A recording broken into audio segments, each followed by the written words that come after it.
తన చుట్టూ ఉన్న పరిసరాలను పరిశుభ్రంగా ఉంచడం ప్రతి పౌరుడు కర్తవ్యంగా భావించాలని, అప్పుడే మన దేశం స్వచ్ఛ భారత్ గా వెలుగొందుతుందని Kakinada Repco bank manager K Sagar అన్నారు. తూర్పు గోదావరి జిల్లా కాకినాడ గాంధీ పార్క్ లో జరిగిన స్వచ్ఛ భారత్ కార్యక్రమంలో బ్యాంక్ సిబ్బంది, నగర కమిషనర్ మరియు రెప్కో హోమ్ ఫైనాన్స్ సిబ్బంది పాల్గొన్నారు. కాకినాడ శాఖ ఈ రోజు రెప్కో బ్యాంక్ 46వ వ్యవస్థాపక దినోత్సవం సందర్భంగా భారత ప్రధానమంత్రి నరేంద్ర మోడీ గారు ప్రారంభించిన స్వచ్ఛ భారత్ అభియాన్ స్కీమ్ కింద మనం గాంధీనగర్ పార్క్ని శుభ్రం చేయడానికి తలపించాము. ఉదయాన్నే వచ్చి పార్క్ని మా బ్యాంక్ సిబ్బంది మరియు రెప్కో హోమ్ ఫైనాన్స్ సిబ్బంది వారు పార్క్ క్లీనింగ్ ప్రోగ్రామ్ టేకప్ చేశాం.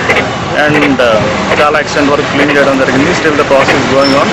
కమిషనర్ గారు కూడా వచ్చి ప్రోగ్రాంలో పార్టిసిపేట్ చేస్తున్నారు.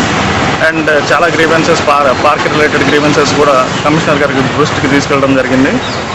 కమిషనర్ గారిని వారు అవన్నీ అడ్రస్ చేస్తానని పాజిటివ్గా స్పందించారు. అండ్ ఈ స్వచ్ఛ భారత్ ప్రోగ్రామ్ అనేది it is not a one day issue. ప్రతి ఒక్కళ్ళు it is a daily routine programme. ప్రతిసారి మనం రైల్వే స్టేషన్లో కానీ బయట కానీ చెత్త పడేయకుండా ఏదో ఒక రోజు ఒక ఈవెంట్ సందర్భంగా మనం స్వచ్ఛ భారత్ చేసామని కాకుండా cleanliness is a part of everyday. It's everyday procedure. కాబట్టి ప్రతిరోజు మనం అనుదినం మన చుట్టుపక్కల చెత్త పడేయకుండా ప్రాపర్ డస్ట్బిన్స్ యూజ్ చేసి క్లీన్లీనెస్ మెయింటైన్ చేస్తే ఈ స్వచ్ఛ భారత్ అనే ఉద్యమాన్ని ఇంకా స్పీడ్గా ముందుకు తీసుకెళ్ళి ఒక క్లీనర్ అండ్ గ్రీనర్ ఇండియాని త్వరగా అచీవ్ చేయొచ్చని